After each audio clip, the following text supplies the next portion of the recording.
చేస్తావు? నువ్వు కూడా దిగుతావా? అక్కడ నువ్వు తమ్ముడి దగ్గరికి వెళ్ళు. అటువైపు తమ్ముడు వెనక్కి కూర్చో. తమ్ముడు వెనక.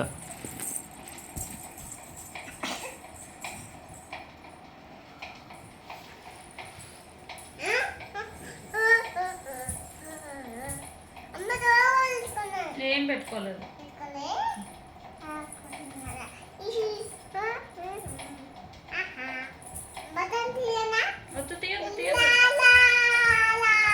వద్దు, ఇప్పుడు కాదు రేపు. తీద్దు. తమ్ముని కొంచెంసేపు తీసి నానమ్మకి పెట్టేసి నానమ్మ కొంచెంసేపు చూసిద్ది తమ్ముడిని, బుడ్డిబాబుని. నానమ్మ చూసిద్ది.